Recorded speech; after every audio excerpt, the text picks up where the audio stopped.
The good news of this past year is that although our church building has been fairly quiet, our energy, our passion, and devotion to our mission as a congregation has been very much alive and active and well. Within days of making the decision to suspend all of our in-person worship and gatherings, we were up and running on Facebook with a live stream worship service, and Pastor Kate and myself had to quickly adapt and embrace the challenges of putting together an online recorded service.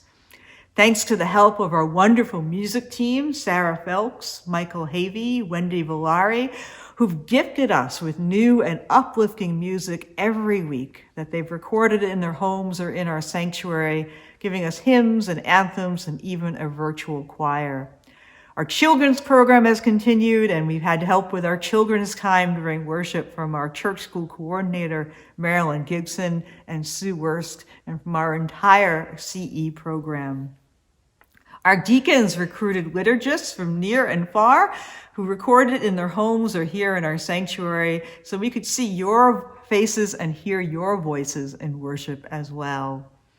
And all of our ministry teams and programs and groups were meeting on Zoom, and including our coffee hour after worship was virtual as well, proving that technology need not be a barrier when the desire to gather is there. And for those who have not been connected virtually, we've kept in touch with phone calls and cards and weekly mailings of the sermons and prayers. We've extended our reach during this past year because technology has allowed us to be more creative and inclusive in our regular worship services, in our creative worship services. Our online Advent and Christmas services were well received and shared far and wide, and we were able to celebrate communion and pass the peace and gather on Facebook and YouTube and our website live on Sunday mornings.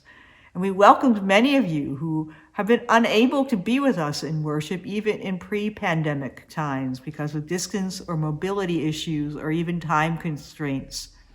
The number of people watching our online worship has equaled or exceeded our in-person numbers, so we will continue to offer online worship even after we're able to gather in person again. And we kept it going over this past year. We found as many ways to be together in person and virtually as we could. Pastor Kate offered back-to-back online study groups focusing on racial justice issues, and even took the group on a field trip to Portsmouth, New Hampshire to walk the Black Heritage Trail. Our children, youth, and parents programs also continued over the summer and into the fall.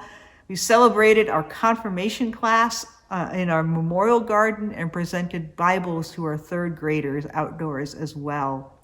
Our middle high and senior high youth groups continued to meet online or outdoors, taking hikes, or participated in outdoor service projects and participated in our worship services as well.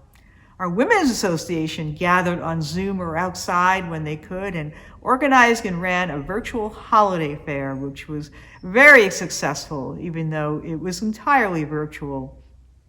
And we gathered outside whenever possible for our Levi Sundays and for the many ways that we did our mission and were the church in the world.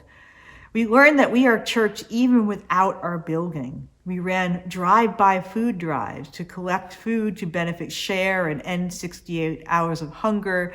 We collected clothing and other goods for the homeless. We've collected and delivered furniture and clothing and toys and household goods for foster children. And stay tuned, because we have many more of these drive-by drives coming up in May, and in-person service opportunities as well. And we are longing to gather again in person. And thanks to the diligent work of our reopening team, we plan to do so on Sunday, May 2nd. But our church has survived and thrived during a time that has challenged us all. The energy and passion that we were experiencing at the beginning of 2020 has not waned. We've reimagined what it means to be the church together and in the world.